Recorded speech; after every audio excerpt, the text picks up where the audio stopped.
आई tycoon research में आपका एक बार फिर से स्वागत है। आज हमारे बीच उपस्थित हैं माननीय डॉक्टर अंशुल वाजपेयी जी, जिन्होंने दिल्ली यूनिवर्सिटी से पीएचडी भी किया है और वहां पर फैकल्टी भी रहे हैं और 10 वर्ष से अधिक का अनुभव आपका भारत एवं विदेश के विश्वविद्यालयों में पढ़ाने का रहा है।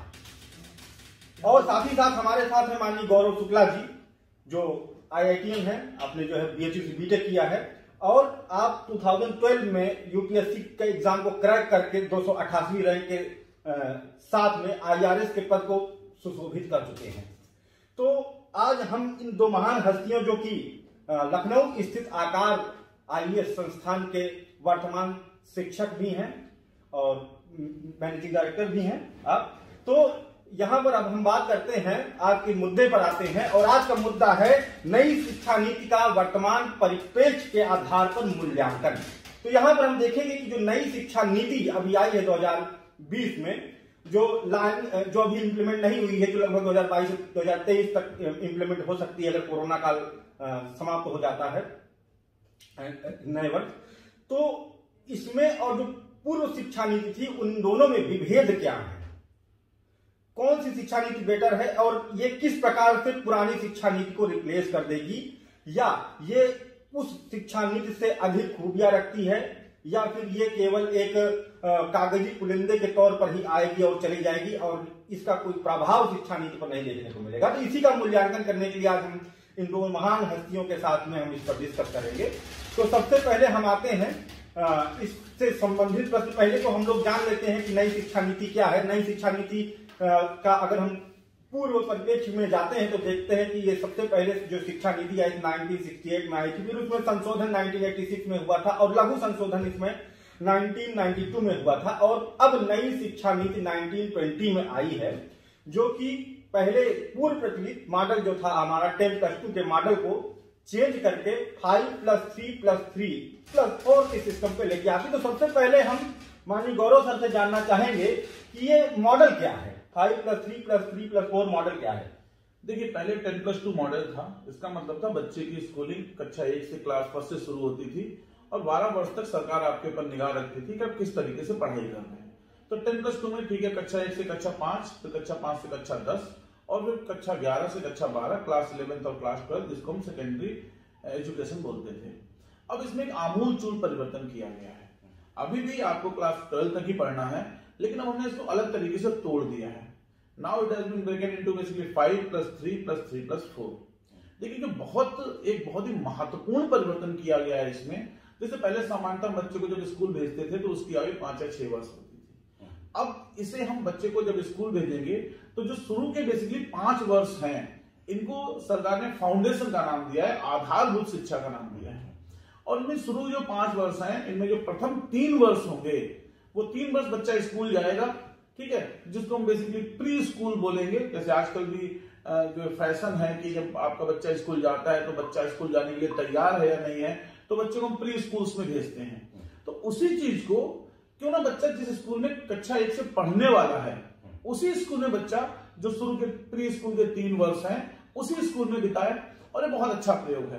तो जो शुरू के 5 वर्ष हैं, इनमें बच्चा स्कूल जाएगा। हाँ, बहुत अच्छी बात है, इसमें बच्चे का कोई टेस्ट नहीं होगा, कोई एग्जाम नहीं होगा, कोई परीक्षा नहीं होगी, तो उसके ऊपर कोई लोड नहीं होगा कि भाई ठीक हम स्कूल जाने से जो सामान्यतः हमारे बच्चे डरते हैं कि भाई हम स्कूल नहीं जाएंगे, वहां टीचर हैं, वहां हमारे टेस्ट होते हैं। ऐसा कोई भी व्यवस्था जो शुरू के 5 वर्ष जो फाउंडेशन के वर्ष है उसमें नहीं की गई है। बच्चा अपना मस्ती से स्कूल जाएगा, खेलेगा, कूदेगा, पेंटिंग करेगा, मस्ती करेगा और मस्ती करके अपना वापस आ जाएगा। तो जो खेलने कूदने का माहौल से घर में मिलता है, वही माहौल से स्कूल में मिलेगा।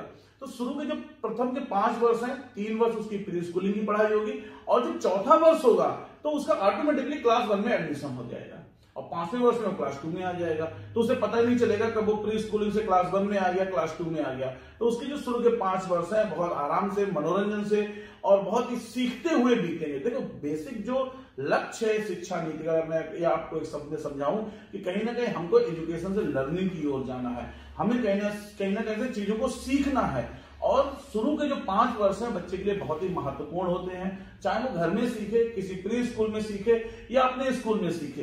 तो जो मेजर फोकस है शुरू के 5 वर्ष, आप ध्यान से समझ लीजिए इस बात को, शुरू के 5 वर्ष बच्चा अपने ही स्कूल जाएगा। शुरू के 3 वर्ष वो प्री स्कूलिंग के होंगे, जिसमें बच्चे को कोई टेस्ट नहीं होगा, ठीक है, खेलेगा कूदेगा, और अगले जो 2 वर्ष होंगे टेस्ट उसमें भी नहीं होगा, लेकिन उसका क्लास कक्षा 1 और कक्षा 2 काउंट किया जाएगा। तो ये तो हो गए पहले के 5 वर्ष। इसके बाद बच्चा कक्षा 2 में पहुंच चुका है, अब अगले +3 इयर्स होंगे, जिसमें बच्चा कक्षा 3, कक्षा 4 और कक्षा 5 पढ़ेगा। अब इसमें धीरे धीरे अभी हम आगे भी देखेंगे, इसमें धीरे धीरे बच्चों को चीजें पढ़ाना शुरू की जाएगी। बच्चा क्लास 5 में पहुंच गया है, देन फिर 3 इयर्स 6, 7 एंड 8, तो बच्चा क्लास 8 में पहुंच गया है। और इसके बाद अभी तक हमारे क्या 10+2 है, लेकिन अब हमने क्या कर दिया कि ये 5+3+3+4, तो 9 से 12, कक्षा 9 से कक्षा 12 तक एक कंबाइंड कोर्स है, जिसमें 12 कक्षा 9 से कक्षा 12 तक का अपना जो भी सिलेबस होगा, जिस तरीके से नीट में अभी हम लोग डिस्कस करेंगे, वो अपना कोर्स कंप्लीट करेगा। तो ये बेसिकली 5 तक वो कक्षा 2 में ही पहुंचेगा, 3 वर्ष उसके प्री स्कूलिंग के हैं, फिर 3 में क्लास 5 तक, देन 3 क्लास 8 तक, and then 4 finally he will be in class 12, वो कक्षा 12 तक पहुंच जाएगा। बहुत बढ़िया। तो यहाँ पर हम लोगों ने समझ लिया कि 5+3+3+4 मॉडल क्या है। अब यहाँ से हम अगला प्रश्न लेकर के पहुंचते हैं माननीय अंशुल सर के पास में, और हम जानना चाहते हैं कि इसमें कस्तूरी रंगन समिति ने कहा था कि इसमें स्ट्रीम सिस्टम को समाप्त कर दिया जाएगा, ठीक है। तो स्ट्रीम सिस्टम को समाप्त कर देने से किस प्रकार से नव शिक्षा नीति में उन्नयन देखने को मिलेगा, या फिर ये नकारात्मक प्रभाव डालेगी बच्चों के ऊपर? देखिए, स्ट्रीम सिस्टम भारत के संदर्भ में तो देखने में लग रहा है कि ये नया है, यहाँ नए तरीके से समाप्त किया जा रहा है, कोई इनोवेशन है सरकार का, लेकिन ऐसा है नहीं। इंटरनेशनल लेवल पे इंटरडिसिप्लिनरी कोर्सेस लगातार चलते रहे हैं। स्ट्रीम सिस्टम अगर इसको समाप्त करते हैं तो कुछ चीजों, वैसे तो काफी हद तक पॉजिटिविटी इसमें ये रहेगी कि मल्टी डायमेंशनल या वर्सेटाइल पर्सनालिटी डेवलप होगी स्टूडेंट की, लेकिन प्रॉब्लम यहाँ पे आ सकती है कि कुछ सब्जेक्ट ऐसे होते हैं, या तो इनके कम्बिनेशन को सही से बनाएं, अगर वो कम्बिनेशन नहीं बना पाते हैं तब प्रॉब्लम आएगी। जैसे मान लो फिजिक्स 3 सब्जेक्ट ले सकते हैं, फिजिक्स केमिस्ट्री मैथ, और उससे कहा जाए कि 3 सब्जेक्ट, कोई भी 3 सब्जेक्ट ले ले, तो वो मैथ ले लेगा, मैथ के साथ हिस्ट्री ले लेगा। अब मैथ के बहुत से कॉन्सेप्ट वो फिजिक्स रिलेट करते हैं, फिर वो हिस्ट्री में फंसेगा, मैथ और हिस्ट्री का कोई कम्बिनेशन नहीं बनता। ये कह सकते हैं कि 3 कंपल्सरी, या उनको अरेंजमेंट उनका हो सकता है गवर्नमेंट इसको करे, जहां तक हमें लगता है ऐसा ही करेगी कि कुछ अभी की नीति के हिसाब से तो यही है, जैसे कि कोई फिजिक्स ले रहा है अगर इस तरीके से उन्होंने पेयरिंग सही से नहीं करी तो वो समस्या आएगी, फिर समस्या आना। अगर पेयरिंग कर दी तो फिर तो स्ट्रीम सिस्टम बन गया। नहीं, स्ट्रीम सिस्टम नहीं, जैसे ये कर सकते हैं कि फिजिक्स केमिस्ट्री कम से कम लेना जरूरी है, एक ऑप्शनल है, कोई चाहे मैथ जो मर्जी हो ले लो, केमिस्ट्री ले लो, हिस्ट्री ले लो, ज्योग्राफी जो मर्जी हो, लेकिन 2 साथ लेने हैं। या कोई भी जो उससे जो इंटररिलेटेड सब्जेक्ट हैं, जिनके लिए उसको वो चीज पढ़नी ही है, तो वो उनके पेयरिंग अच्छे से करनी चाहिए, नहीं तो प्रॉब्लम आएगी। फिर आप देखिएगा प्रॉब्लम आएगी, फिजिक्स के साथ में मैथ को ना पढ़ाया जाए, फिजिक्स पढ़ ही नहीं सकता है आप, और या मैथ के साथ में फिजिक्स ना पढ़ाई जाए तो मैथ पढ़ना मुश्किल हो जाएगा, फ्लूइड डायनामिक्स। मैं इस पे कुछ कहना चाहता हूँ। बिल्कुल। देखिए अंशुल जी, आप बिल्कुल सही कह रहे हैं कि अगर हम शब्दों का सही से चयन नहीं करा, हम विषयों का सही से चयन नहीं करेंगे, जैसे सपोज भौतिक विज्ञान फिजिक्स पढ़ रहे हैं, तो ऑब्वियसली उसके लिए कुछ बेसिक मैथमेटिक्स चाहिए। तो इसमें जो हमने प्रावधान किया है, सरकार की जो सोच है, जो कमेटी की सोच है, उसके अनुसार अब हम नया सिलेबस डिजाइन करेंगे। ऐसा नहीं हम पुराने सिलेबस पे काम नहीं करेंगे। हो सकता है कि हम क्लास 9 के लिए, क्लास 10 के लिए हम फिजिक्स का बिल्कुल नया सिलेबस डिजाइन करें, और सिलेबस डिजाइन करते समय बिल्कुल इन चीजों का ध्यान रखेंगे कि जो भी छात्र है उसे इस तरीके की परेशानी ना हो कि सर ये तो मैथ का पार्ट है, फिजिक्स में कैसे पढ़ेंगे। तो उसके लिए आपको बिल्कुल भी घबराने की जरूरत नहीं, सब विस्तृत कार्य किया जाएगा। और देखिए, जो मेन उद्देश्य है शिक्षा नीति का, वो यही है कि बच्चों को इंटरडिसिप्लिनरी एजुकेशन मिले, जिससे उनका माइंड हर दिशा में, अभी क्या हो रहा है कि बच्चा मैथ्स पढ़ रहा है तो कहीं ना कहीं ह्यूमैनिटीज में वो वीक है, ह्यूमैनिटीज पढ़ रहा है तो उसकी रेशनल थिंकिंग डेवलप नहीं हो पा रही है। तो जो मुख्य उद्देश्य है शिक्षा नीति का, वो किसी भी बच्चे का चहुमुखी विकास करना है, उसकी मल्टी डायमेंशनल अप्रोच को डेवलप करना है। तो जैसे कि अगर आप कह रहे हैं कि हम कुछ शब्दों को बांध देंगे कि आप फिजिक्स के साथ केमिस्ट्री लेंगे, मैथ ही लेंगे, तो जो हमारा उद्देश्य है वो सार्थकता में पूरा नहीं हो पाएगा। जरूरत इस चीज की नहीं कि हम शब्दों को बांध दें, आप बच्चे को चुनाव करने दीजिए, कोई दिक्कत नहीं है, कोई परेशानी नहीं है। हमारे लिए आवश्यक है, जो हमारे नीति निर्माता हैं जो बैठ के सिलेबस को लिखेंगे उनके लिए ध्यान देने योग्य बात है कि वो इस तरीके से सिलेबस को बनाएं, इस तरीके से सिलेबस को लिखें कि जो इस प्रकार की परेशानियां हैं वो हमारे सामने ना आए। तो मेरे हिसाब से बहुत ही अच्छा सुझाव है इंटरडिसिप्लिनरी अप्रोच का, और सरकार का जो कदम है बहुत ही सराहनीय कदम है। लेकिन यहाँ पर एक चीज देखा जाए कि जैसा कि आपने कहा कि ह्यूमैनिटीज उनको प्रॉब्लम होती है, अगर कोई जो है साइंस साइड से पढ़ा है, तो इसका तो जीता जाता उदाहरण आप स्वयं है। आप IITian है, टॉपर रहे हैं IIT के, उसके बाद आपने पब्लिक एडमिनिस्ट्रेशन से UPSC क्रैक किया, जो कि इससे दिखाता है कि इसमें मेजर जो सब्जेक्ट आते हैं आर्ट साइड होते हैं। तो हमको नहीं लगता कि ऐसी कोई लिमिटेशन है जो देखने को मिलती है प्रैक्टिकली। नहीं जी, बात आपकी बिल्कुल सही है। मैंने बीटेक किया था, इंजीनियरिंग की है, और उसके बाद मैंने लोक प्रशासन विषय लिया जो ह्यूमैनिटी का सब्जेक्ट माना जाता है। उससे मैंने UPSC का एग्जाम क्वालिफाई किया। लेकिन कहीं ना कहीं दिक्कतें मुझे हुई। देखिए, हर सब्जेक्ट की अपनी एक भाषा होती है, अपनी एक लैंग्वेज होती है। मैथ्स की अपनी एक लैंग्वेज है, पब्लिक एडमिनिस्ट्रेशन की अपनी एक लैंग्वेज है, हिस्ट्री की अपनी एक लैंग्वेज है। तो जब हम सिर्फ साइंस पढ़ते हैं तो कहीं ना कहीं जो ह्यूमैनिटी की जो बेसिक वोकैबुलरी है, जो बेसिक शब्दावली है, उससे धीरे धीरे दूर होते जाते हैं। अब देखिए, सीखने की कोई उम्र नहीं होती, सीख तो आप किसी भी स्टेज पर सकते हैं। तो मैंने जब इंजीनियरिंग कर ली उसके बाद सीखना शुरू किया, उस चीज को मैंने सीखा। तो अगर बच्चे को वो सुविधा, वो सहूलियत हम पहले से ही दे दें तो इसमें कोई बुराई मुझे नजर नहीं आती है। अच्छा है कि बच्चा उन शब्दों को, उस वोकैबुलरी को, उन सिद्धांतों को, वो जो भी मल्टी डायमेंशनल कंसेप्ट है उनको शुरू से ही साथ साथ पढ़े, जिससे एज ए पर्सन भी वो डेवलप होगा, उसकी पर्सनालिटी भी बढ़ेगी। हमें सिर्फ एक रोबोट तैयार नहीं करना है कि जिसके मस्तिष्क में मैथ डाल दिए और बैठ के क्वेश्चन सॉल्व कर रहा है। हम एक राष्ट्र के रूप में तभी विकसित होंगे जब एक व्यक्ति के रूप में हम विकसित होंगे, और व्यक्ति के रूप में हम तभी विकसित होंगे जब उस व्यक्ति का जो मस्तिष्क है वो सभी दिशाओं में तार्किकता के साथ, बौद्धिकता के साथ सोचेगा और उस पर अमल भी करेगा। बहुत बढ़िया, ठीक है। तो अभी आते हैं मंसूर सर के पास में, और इनसे प्रश्न हम पूछना चाहते हैं कि इसमें प्रावधान किया गया है कि स्थानीय भाषाओं को बढ़ावा देना। जैसा कि आपने देखा होगा कि इंग्लिश एजुकेशन बहुत ज्यादा ही ओवरशैडो कर चुकी है हमारी लोकल लैंग्वेजेस को। तो इसको जो अंग्रेजी की हुकूमत चल रही है हमारे देश में, एक बड़ा चैलेंज बनी हुई है, क्योंकि इसके कारण जो स्थानीय भाषा में जो तैयारी करते हैं वो कहीं ना कहीं जो है उनको डिमोटिवेट होते हैं, क्योंकि हर जगह इंग्लिश एजुकेशन को देखने को मिलता है। तो उनको बढ़ावा देने के लिए यहाँ पर इस नई शिक्षा नीति में कि स्थानीय भाषा में, चाहे कोई भी बोर्ड हो, अगर कोई बच्चा पढ़ना चाहता है, स्थानीय भाषा में तैयारी करना चाहता है, तो स्थानीय भाषा में तैयारी कर सकता है। इससे कि लोकल लैंग्वेजेस बूस्ट करेंगी, और इस तरह से जो इंग्लिश का प्रकोप है जो हमारे देश में बना हुआ है उसको दबाया जा सकता है, दबाया जाएगा, जैसा कि इसमें है। लेकिन अभी ये बताइए अनुरुद्ध कि क्या यहाँ पर ये समस्या नहीं आएगी कि जिन लोगों को, जैसे चाइना में है, चाइना में क्या होता है कि वहां पर भी लोकल लैंग्वेज को ही प्रमोट करके रखते हैं। इस कारण से यूरोप में, कनाडा में, अमेरिका में चाइना वालों को नौकरी मिलने में बहुत समस्या होती है ना। और जबकि भारत के लोग, जो डायस्पोरा पूरी दुनिया में भारत का सबसे बड़ा है, उसका मुख्य कारण यह है कि भारतीय आंग्ल शिक्षा में पारंगत कहीं ना कहीं तक है। टूटी फूटी ही चाहिए लेकिन कुछ ना कुछ बोल लेते हैं और समझ लेते हैं। तो ये बहुत निगेटिव सी बात है इसके अंतर्गत। क्या आपको क्या लगता है कि क्या इससे इंडियन डायस्पोरा में कमी आएगी? क्या भारतीयों को बाहर शिक्षा, बाहर किसी तरह की जॉब रिलेटेड प्रॉब्लम्स आएंगी? देखिए, प्राइमरी एजुकेशन तो डेफिनेटली लोकल भाषा में होनी चाहिए, और सेकेंडरी एजुकेशन भी लोकल भाषा के साथ में इंटरनेशनल लैंग्वेज में भी होनी चाहिए, क्योंकि लोकल भाषा आपकी समझ को विकसित करती है।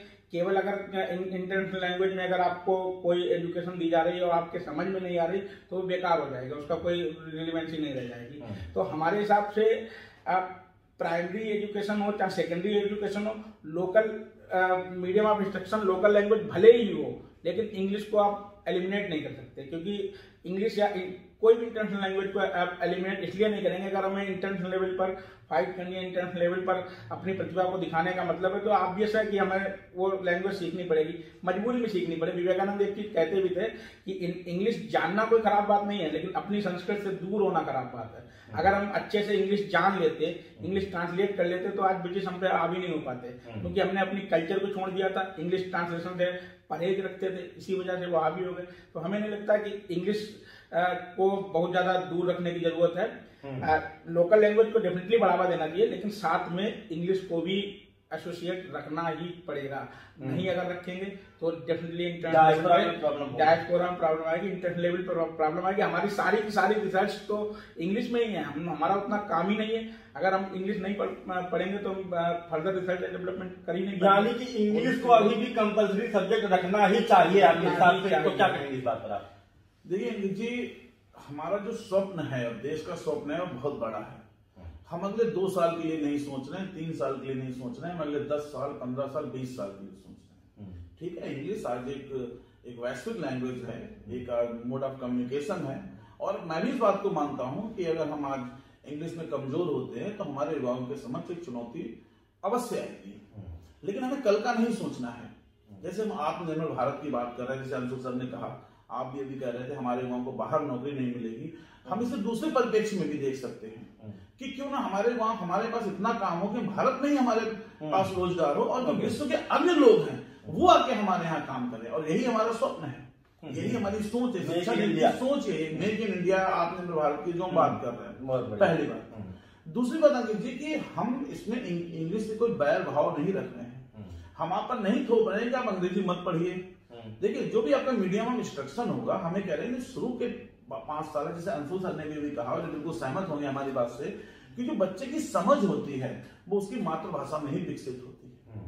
हम बच्चे के ऊपर, हमें नहीं चाहते कि बच्चा क्लास फर्स्ट से ABCD पढ़े। ठीक है, अगर वो आवासा पढ़ना चाहता है या जो भी उसकी मातृ लैंग्वेज है, इसमें उसके घर में उसके मम्मी पापा जो लैंग्वेज बोलते हैं, अगर मैं उसमें पढ़ेगा तो कहीं ना कहीं उसकी समझ ज्यादा विकसित होगी। इससे आप लोग जरूर सहमत होंगे। अब अगर ठीक है, शुरू में उसने मातृभाषा में पढ़ाई कर ली, और जब वो, जैसे मैंने आपसे अभी बताया कि 5+3+3+4 का सिस्टम है, तो जब वो पहले 5 साल पूरे कर लेगा, जब वो अगली बार +3 में, जो नेक्स्ट का +3 है, जिसको हम इनिशिएशन फेज है जो हमारा, जब बच्चा उसमें जाएगा तो उसे अधिकार होगा, इवन स्कूलों को भी अधिकार होगा। ऐसा नहीं कि हम किसी स्कूल से कहेंगे कि जैसे अभी इंग्लिश मीडियम की स्कूल चल रहा है, हम उससे कह रहे नहीं तुम तो भोजपुरी में पढ़ाओ, तुम बंगाली में पढ़ाओ, तुम हिंदी में पढ़ाओ, ऐसा बिल्कुल नहीं है। हमने सिर्फ ये कहा है कि स्कूल किसी भी माध्यम से अपनी पढ़ाई कर सकते हैं, लेकिन हाँ, वो स्कूल किसी बच्चे पर ही नहीं थोपेंगे कि हमारा इंग्लिश मीडियम स्कूल है, तुम हिंदी में पढ़ना चाहते हो तो नहीं, तुम इंग्लिश मीडियम में ही पढ़ो। इस बार हमने बच्चे को चुनाव का अधिकार दिया है। हमें नहीं कह रहे कि आप इंग्लिश मीडियम में मत पढ़िए। ठीक है, अगर आपको लग रहा है कि आपको इंग्लिश मीडियम में पढ़ना है तो आप बिल्कुल इंग्लिश मीडियम में पढ़िए। अगर किसी स्कूल को लग रहा है कि वो इंग्लिश मीडियम में संचालित करना चाहते हैं, बिल्कुल इंग्लिश मीडियम में संचालित करिए। लेकिन मैं फिर आपसे कहीं ना कहीं कहूंगा कि जो हमारी मूल भाषा है, जो मूल संस्कृति है, उसे कहीं ना कहीं हमें अपने व्यक्तित्व में समाहित करके रखना चाहिए। और अगर हम उसे अपने व्यक्तित्व में समाहित करके रखेंगे तो ठीक है, हो सकता है शुरू के 5 साल हमें लगे, हमें उसका फायदा नहीं है, लेकिन अगर आप लॉन्ग रन में देखेंगे, एक लंबी दूरी का सपना लेके चलेंगे तो निश्चित ही आपको फायदा होगा। तो 2 बातें मैं यहाँ पर आपको क्लियर कर देना चाहता हूँ जो नई शिक्षा नीति के माध्यम से बताई गई है। पहली बात तो यह है कि बेसिक जो हमारी लोकल लैंग्वेज है उसका फायदा मिलेगा। आप उसे एक तुरंत मत समझिए, आप उसे नियर फ्यूचर में हो सकता है फायदा ना मिले, आप उसे एक लंबा विजन रखिए, पहली बात। और दूसरी बात, इंग्लिश से हम कोई छुआछूत नहीं कर रहे हैं, हम भी इंग्लिश से उतना ही प्यार करते हैं। विदेशी भाषा है ठीक है, लेकिन मीडियम ऑफ लैंग्वेज है, मोड ऑफ कम्युनिकेशन है, हम भी उतना ही चाहते हैं कि हमारे छात्र इंग्लिश भी पढ़ें। और हमने तो इस बाकायदा शिक्षा नीति में कहा है कि जब आप 8 क्लास 8 पास कर लेंगे, उसके बाद आपको कोई एक फॉरेन लैंग्वेज भी पढ़नी होगी। तो कहीं ना कहीं हम तो स्वयं चाह रहे हैं कि हमारा जो बच्चा हो, हमारा जो छात्र हो, वो विभिन्न भाषाओं का ज्ञाता हो। लेकिन फिर वही बात जो अभी शिक्षा नीति में दिक्कत है, हम बच्चे पे बोझ नहीं डालना चाहते हैं। हमें नहीं चाहते हम उसके सिलेबस में ऐड कर दें, आपको हिंदी भी पढ़नी है, आपको इंग्लिश भी पढ़नी है, आपको फ्रांसीसी भी पढ़नी है, और बच्चा उसे बोझ समझे। देखो, जब आप किसी को चयन करने का विकल्प देते हो तो वो उसके लिए बोझ नहीं होता है, जब आप उसको आदेश देते हो तो वो उसके लिए बोझ हो जाता है। तो बच्चा सारी चीजें पढ़ेगा, बिल्कुल निश्चिंत रहिए। बिल्कुल ऐसा नहीं होगा, आप आने वाले 10 सालों में देखिएगा, ऐसा बिल्कुल कभी नहीं होगी कि हमारे बच्चे अंग्रेजी नहीं जानते हैं। चाइना का आपने एग्जाम्पल लिया, मैं कहना चाहूंगा, चाइना में बच्चों से कहा जाता है इंग्लिश मत पढ़िए, मंदारिन पढ़िए। वो एक डायरेक्शन है, वो डायरेक्टिव है स्टेट की तरफ से। हम इस शिक्षा नीति में बच्चे को कोई डायरेक्टिव नहीं दे रहे हैं, हम कोई निर्देश नहीं दे रहे हैं। हमने बच्चे को बेसिकली विल दी हुई है, चॉइस दी हुई है कि आप बताइए आप किस लैंग्वेज में पढ़ना चाहते हैं। और स्टेट और जो भी इंस्टीट्यूशंस हैं, we are very happy to help you. That's all. मतलब बच्चों को चयन की स्वतंत्रता एक तरह से दी जा रही है, उनको बाध्य नहीं किया जा रहा है। बहुत बढ़िया बात है। यहाँ पर हम आते हैं अंशु सर के पास में और हम जानना चाहते हैं कि कहा जा रहा है, कुछ लोगों का मत है और विपक्ष का भी कहना है इस बात पर कि यह जो नई शिक्षा नीति आ रही है, यह देश की अर्थव्यवस्था पर अतिरिक्त भार डालेगी और साथ ही साथ या जो है शिक्षा को महंगी कर देगी, जिससे कि जो कम आय प्राप्त करने वाले जनसमूह हैं उनके बच्चे इससे परे ही रह जाएंगे और इस तरह से नई शिक्षा नीति असफल हो जाएगी। आपका इस बात पर क्या कहना है? देखिए, असफलता और सफलता तो ऑब्जेक्टिव्स और उसको उसके अचीवमेंट से रिलेट कर सकते हैं, तो अभी तो डायरेक्ट असफल नहीं बोलेंगे। लेकिन जैसा कि गौरव सर कह रहे थे कि अभी बता रहे थे कि इंग्लिश एजुकेशन या लोकल लैंग्वेज में बच्चा सीख सकता है, बच्चे को चुनने की छूट जरूर होगी, लेकिन जितने मैक्सिमम आप स्कूल्स देखेंगे या कॉलेज देखेंगे, वो हमें नहीं लगता कि कोई भी लोकल भाषा में एजुकेशन प्रोवाइड करने वाला इंस्टीट्यूशन हो प्राइवेट सेक्टर में। आज भी है, सारे इंग्लिश मीडियम है। गवर्नमेंट के पास ना तो हमें जहाँ तक लगता है ना तो विल पावर है और ना वो ऐसा करेंगे कि वो, हमें जहाँ तक लगता है, हमारा पर्सनल विचार है कि प्राइमरी एजुकेशन या सेकेंडरी एजुकेशन में गवर्नमेंट इंस्टीट्यूशन बहुत बड़ा रोल प्ले करें प्राइमरी और सेकेंडरी एजुकेशन में। उसका रीजन ये है कि मैक्सिमम प्राइवेट इंस्टीट्यूशंस आप देख लीजिए, पॉलिटिशियंस के खूब होते हैं, तो ऑब्वियस है कि उनका स्टेक रहता है, उनका इंटरेस्ट है उन सब चीजों में, तो कभी भी गवर्नमेंट इंस्टीट्यूशन को उस लेवल पे लाके खड़ा नहीं करेंगे जो प्राइवेट इंस्टीट्यूशन को फाइट दे दें।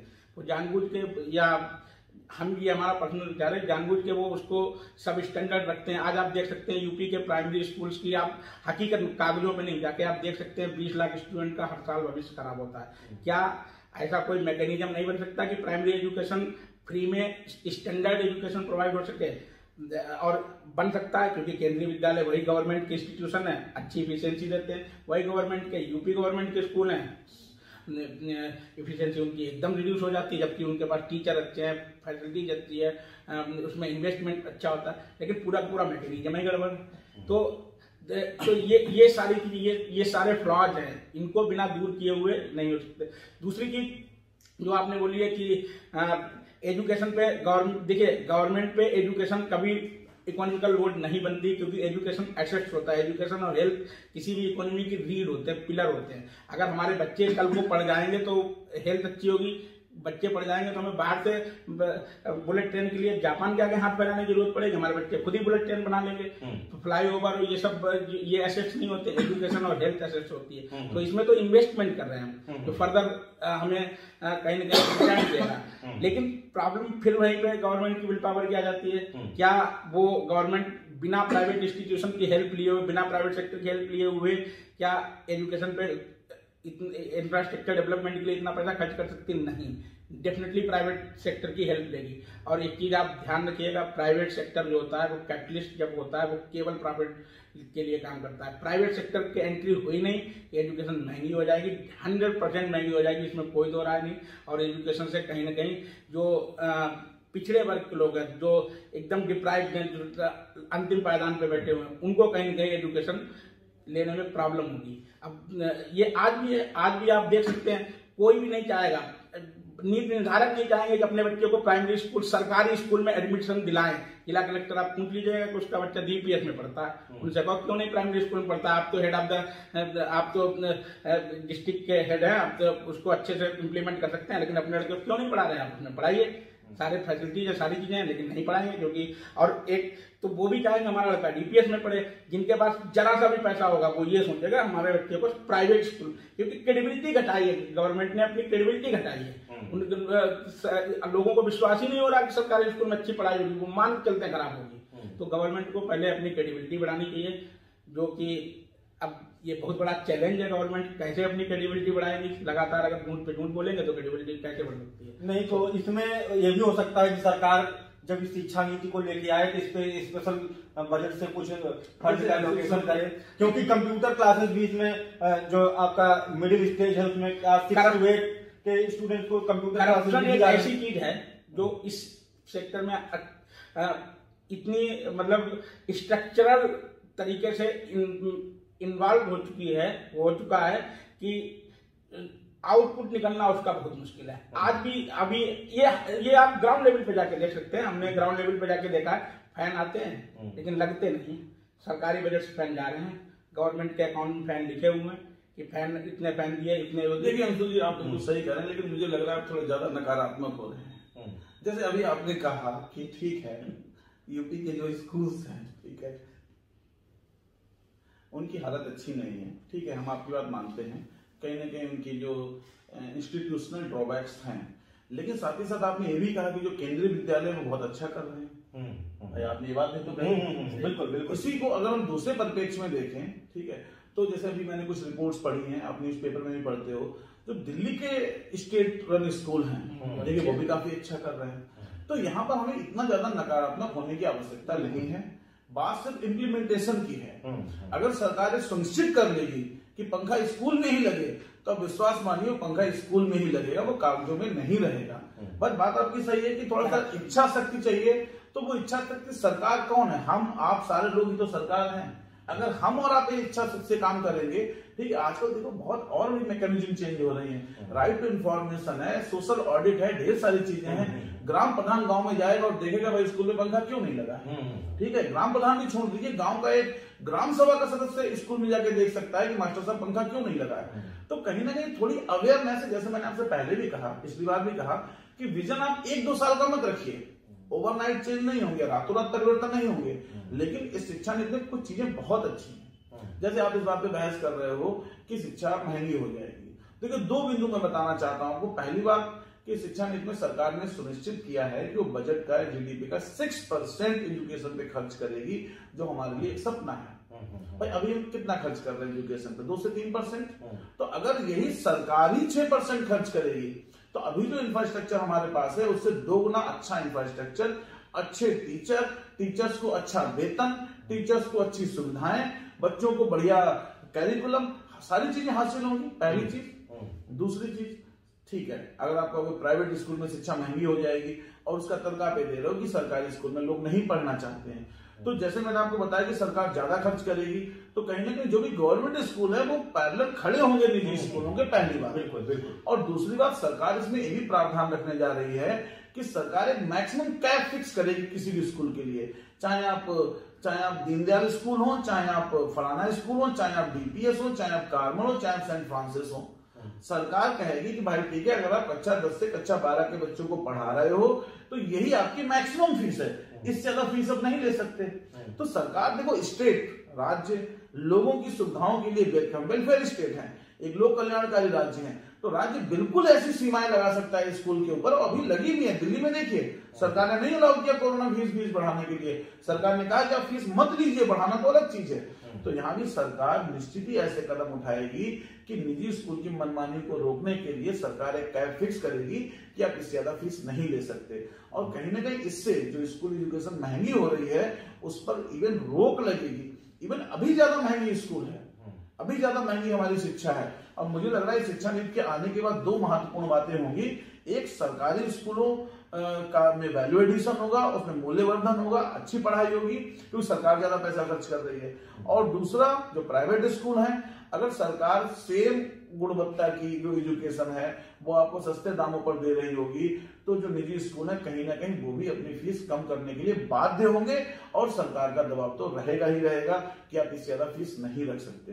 तो मेरा विचार सोच आपसे बिल्कुल ही विपरीत है, मैं आपकी सोच से बिल्कुल अलग सोच रखता हूं, और मुझे लगता है शिक्षा नीति से जो शिक्षा है वो पहले की अपेक्षा ज्यादा अफोर्डेबल होगी, उसकी रीच ज्यादा होगी और वो ज्यादा सस्ती होगी। लेकिन एक चीज अभी आपने खुद बोला कि यहाँ पर नए शिक्षकों को जो है मौका मिलेगा, तो यहाँ पर देखा जाए तो जो सिलेबस में मिक्सअप देखने को मिल रहा है, बहुत सारे कॉन्सेप्ट, जैसे पहले साइंस के टीचर होते हैं, इनके टीचर होते हैं, अब तो सिलेबस भी अपडेट हो, तो क्या यहाँ पर जो पुराने शिक्षा नीति पर कार्य कर रहे शिक्षक हैं उनको रिप्लेस किया जाएगा? क्या वो बेरोजगारी को बढ़ेगी यहाँ पर और नए शिक्षकों को मौका दिया जाएगा? नहीं, देखिए जैसे मैंने आपसे कहा कि शिक्षा प्राप्त करना एक प्रोसेस है, उसी तरीके से शिक्षण भी एक प्रोसेस है। Teaching is also process. जैसे सपोज मैं यूपीएससी के लिए करंट अफेयर्स पढ़ा रहा हूँ, तो जो मैंने 2012 में करंट अफेयर्स पढ़ा था वो आज रिलेवेंट नहीं है। अगर मुझे 2 घंटे की क्लास लेनी होती है तो इसमें कोई शर्म नहीं है कहने में, पहले 4 घंटे बैठ के पढ़ता हूँ, ठीक है। तो जो हमारे शिक्षक हैं वो कैपेबल हैं, बिल्कुल ठीक है, लेकिन जो और डायमेंशंस ऐड करने की बात की जा रही है, तो उसमें हम प्रावधान है हमारी शिक्षा नीति में कि हमने प्रॉपर एक ट्रेनिंग देंगे, एक नेशनल इंस्टीट्यूट टीचर्स के लिए बनाएंगे जिसमें उन्हें प्रशिक्षित किया जाएगा, और प्रशिक्षण की भी एकरूपता होगी कि ठीक है, अगर आप केरल में पढ़ाने जा रहे हैं तब भी आप सेम रूप से ट्रेन होकर जा रहे हैं, आप यूपी के किसी इंटीरियर गांव में पढ़ाने आ रहे हैं तब भी आपको सेम ट्रेनिंग मिली हुई है, और इसे बहुत कुशलता से, बहुत दक्षता से और बहुत टेक्निकली इस ट्रेनिंग को डिजाइन करेंगे। तो कहीं ना कहीं training is an very important part. जैसा पता है कि प्रशिक्षण तो कंटिन्यूस होता ही रहना चाहिए, और टीचर्स क्या, इवन नौकरशाह हैं, डॉक्टर्स हैं, इंजीनियर्स हैं, उनके भी मिड टर्म ट्रेनिंग्स होती है। तो अगर हम टीचर्स को कंटिन्यूसली ट्रेनिंग देकर उन्हें प्रशिक्षित करते रहेंगे तो कहीं ना कहीं वही टीचर जो हमारे शिक्षक आज हैं, जो हमें लग रहा है नहीं पढ़ाते हैं, अगर उन्हें प्रॉपर्ली मोटिवेट करेंगे, प्रेरित करेंगे, यही हमारे लिए एसेट साबित होंगे। इन्हीं टीचर्स पर ये पूरी शिक्षा नीति का जो भार है, जो पूरी शिक्षा, हम ऐसा नहीं करें नए टीचर लेके आएंगे, हमारी जो पूरी शिक्षा नीति है वो इन्हीं अनुभवी, कुशल, प्रशिक्षित अध्यापकों के कंधों पर ही टिकी हुई है। और इन्हें बेरोजगारी की तो बात ही अलग, हम इन्हीं के सहारे शिक्षा नीति को सफल बनाएंगे। ये बिल्कुल इंक्लूसिव एजुकेशन होगी जिसमें शिक्षक, विद्यार्थी और पूरा समाज मिलकर भागीदारी करेगा, और कहीं ना कहीं हम विश्वविद्यालय के रूप में स्वयं को स्थापित करेंगे। बहुत बढ़िया आपने बताया। और अंशुल सर, हम आपसे जानना चाहते हैं कि इसमें जो महाविद्यालय है उनको थोड़ा सा ऑटोनॉमस स्टेटस दिया जा रहा है, इसमें उनको स्वायत्तता दी जा रही है, तो इस स्वायत्तता के दृष्टिकोण से अगर देखा जाए तो फिर जो विश्वविद्यालय हैं उनकी क्या भूमिका रह जाएगी, वो किस प्रकार से उन पर नियंत्रण स्थापित रखेंगे? अगर नहीं रह जाता है तो फिर इनकी सार्थकता कहां तक रह जाएगी? देखिए, एजुकेशन इंस्टीट्यूट को ऑटोनॉमी तो अच्छी बात है, लेकिन ये देखना ये ऑटोनॉमी दे किस फील्ड में रहे। जैसे दिल्ली यूनिवर्सिटी का एग्जाम्पल ले रहे हैं, वहां पे हमने काम भी किया है। ये दिल्ली विश्वविद्यालय के कुछ कॉलेज की फीस को इस तरीके से बढ़ा रहे हैं कि वहां पे एक्सपेंडिचर कितना हो रहा है उस हिसाब से उसकी फीस को निर्धारित कर रहे हैं, और ये राइट पूरा का पूरा प्रिंसिपल को दे रखा है, मैनेजमेंट को दे रखा है। एडॉप के टीचर को अपॉइंटमेंट करने का राइट प्रिंसिपल मैनेजमेंट को दे रखा है।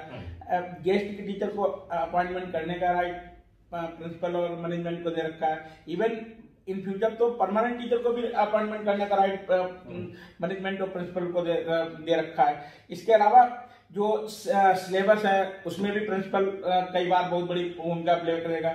वर्कलोड के उससे डिजाइन करने में भी प्रिंसिपल बहुत बड़ी भूमिका प्ले करेगा। तो ऐसी कंडीशन में होता क्या है दिल्ली में कि उन्हें लगता है कि अगर हम इस टीचर को हमें रिप्लेस करना है, वर्कलोड घटा देंगे, वर्कलोड घटाने के बाद तो अपने आप ही रिप्लेस हो जाएगा। तो ये हम ये नहीं करें कि ऑटोनॉमी एजुकेशनल फील्ड में दीजिए, इनोवेशंस में दीजिए, उसमें आप रिस्ट्रिक्शन कर सकते हैं, लेकिन जो रेवेन्यू से संबंधित चीजें हैं, अपॉइंटमेंट से संबंधित चीजें, इसमें कहीं ना कहीं कंट्रोल जो महाविद्यालय स्तर पर कंट्रोल या रेगुलेशन तो कम से कम रहना ही चाहिए विश्वविद्यालय का या किसी अन्य संस्था का, जो नहीं तो ये अब हम आते हैं आखिरी पड़ाव पर आज के मुद्दे की, और हम ये जानना चाहते हैं कि ये जो एजुकेशन पॉलिसी है हमारी, ये इसके इम्प्लीमेंटेशन में वास्तविकता में कौन कौन सी दिक्कतों को सरकार को सामना करना पड़ सकता है, चैलेंजेस क्या है इसके, तो इस पर आप क्या कहना चाहेंगे? देखिए, पहला तो चैलेंज ही, जैसे मैंने भी आपसे कहा कि सरकार जीडीपी का 6% व्यय करेगी। कहना आसान है, लेकिन कहीं ना कहीं देखो वेलफेयर स्टेट है, ढेर सारी डेवलपमेंटल पॉलिसीज हैं, सरकार को कई बार जो अपना व्यय है वो निर्धारित करना होता है किस सेक्टर में हमें ज्यादा व्यय करना है। Obviously education is a must sector, बहुत महत्वपूर्ण क्षेत्र है, और अगर सरकार दृढ़ संकल्पित रही, वेल डिटरमाइंड रही तो कर भी सकती है, लेकिन फिर भी सरकार के लिए फंड रेज करना मुश्किल होगा, इसमें मुझे कोई डाउट नहीं है। इसके लिए सरकार को प्रयत्न करने होंगे, पहली बात। दूसरी बात कि बहुत अच्छा हमने एक शेड्यूल बनाया है 5+3+3+4, लेकिन वास्तविकता में इसको इम्प्लीमेंट करना कहीं ना कहीं अपने आप में मुश्किल होगा। देखो अभी तक, क्योंकि मैं तो इसके पक्ष में हूं, पॉलिसी बहुत अच्छी है, लेकिन जैसे आपका सवाल है इम्प्लीमेंटेशन का, तो उसमें मुझे भी कुछ संदेह है कि जैसे कि अंशु सर ने भी कहा कि जो इंटर सब्जेक्ट सिलेबस है उसे बनाना, तो मैंने तो उसमें यही कहा कि हम अच्छा सिलेबस बना लेंगे, लेकिन इतना आसान नहीं होगा।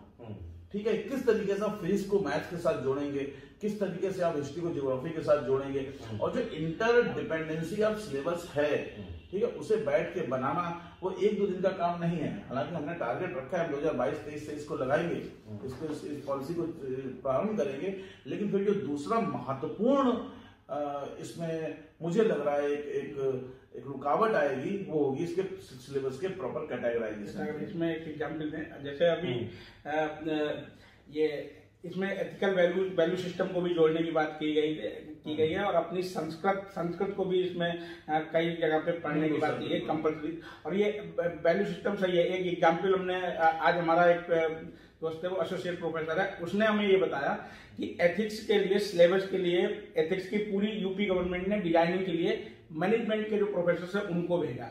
और मैनेजमेंट के प्रोफेसर को अगर वो एथिक्स का सिलेबस डिजाइन करेंगे तो क्या डिजाइन करेंगे? केवल प्रॉफिट और यही सब देखते हैं कि मिनिमम इनपुट में मैक्सिमम आउटपुट निकाल लेना है, जो कि पूरी तरीके से गलत है। बाद में सारे टीचर्स ने उसका अपोज किया और बाद में इसको फिलॉसफी और साइकोलॉजी वालों को दिया गया। तो वो ज्यादा बेटर बना लेंगे फिलॉसफी, इंडियन फिलॉसफी, वो हमारे एथिकल वैल्यूज को अच्छे से समाहित कर। तो ये भी बहुत जरूरी है कि जैसा गौरव सर बता रहे, सिलेबस की डिजाइनिंग अगर सही तरीके से नहीं हो पाई तो बड़ा समस्या क्रिएट होगी इन फ्यूचर। बहुत बहुत धन्यवाद आप लोगों का।